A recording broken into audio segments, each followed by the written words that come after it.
சந்திரபாபு நடித்த படங்களில் முக்கியமானது 1966 வெளியான பறக்கும் பாவை. மாடிவீட்டு ஏழை படம் நின்று போய் சில ஆண்டுகளுக்கு பின் எம்ஜிஆர் படத்தில் ஒப்பந்தம் செய்யப்பட்டார் சந்திரபாபு. அந்த வாய்ப்பு அவருக்கு தேடி வர காரணம் சர்க்கஸ் கோமாளி வேடம்.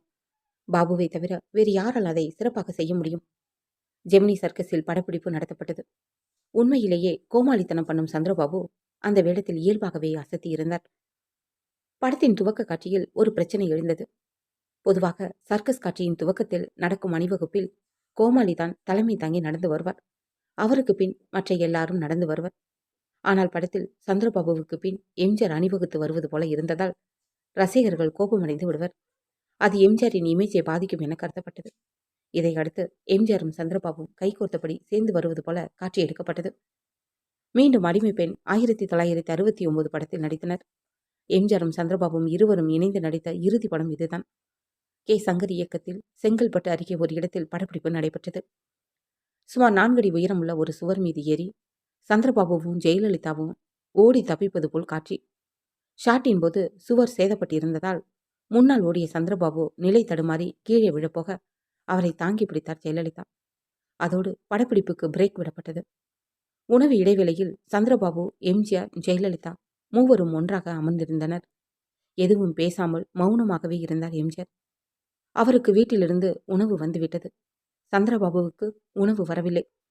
சந்திரபாபுவிடம் என்ன சாப்பிடலையா என்று கேட்டார் எம்ஜிஆர். சாப்பாடு இன்னும் வரல என்றார்.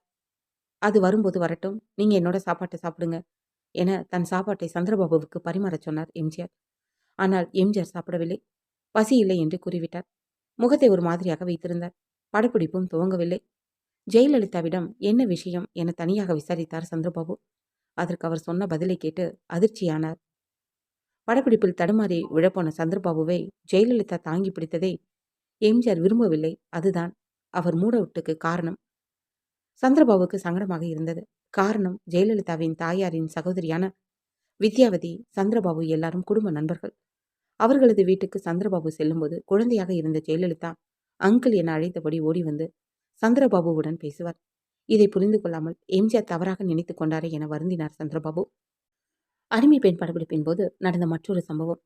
சந்திரபாபு, எம்ஜிஆர், ஜெயலலிதா, மனோகர், சண்டை பயிற்சியாளர் ஷியாம், ஸ்டில் நாகராஜராவ், புரொடக்ஷன் நிர்வாகி குஞ்சப்பன் மற்றும் கேமராமேன் ராமமூர்த்தி ஆகியோர் ஒரு குழுவாக புறப்பட்டு ஜெய்ப்பூருக்கு சென்றனர். அங்கே ஒரு சண்டை காட்சியை படமாக்குவதாக திட்டம்.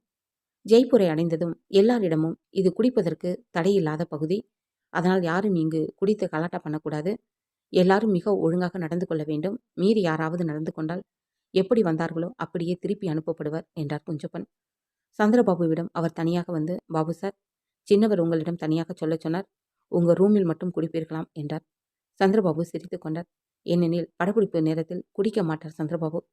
ஒரு முறை குடித்துவிட்டு படப்பிடிப்புக்கு வந்ததால் அன்று அந்த தயாரிப்பாளருக்கு ஏற்பட்ட நஷ்டத்தை கேள்விப்பட்டவுடன் ஷூட்டிங் நேரத்தில் குடிக்க மாட்டேன் என்று அப்படத்தின் இயக்குனர் பீம்சிங்கிடம் சத்தியம் செய்து கொடுத்திருந்தார் சந்திரபாபு.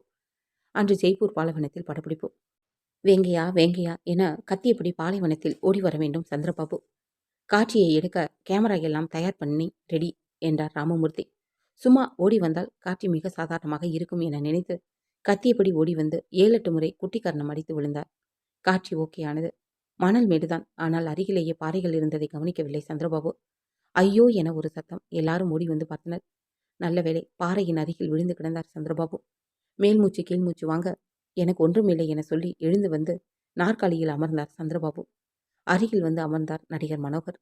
எதிரில் எம்ஜிஆர், ஜெயலலிதா, ஒளிப்பதிவாளர் ராமமூர்த்தி ஆகியோர் வந்து அமர்ந்தனர்.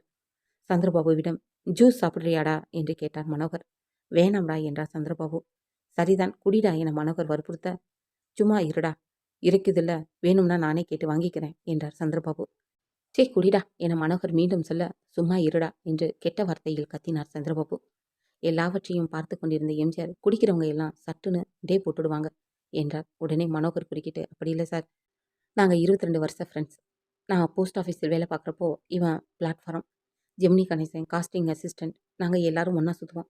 அப்போ இருந்தே டா போட்டு தான் பேசுவோம். இது உரிமையில் வந்த டா, குடியில் வந்தது இல்லை என்றார். எம்ஜிஆர் பதில் ஏதும் கூறவில்லை.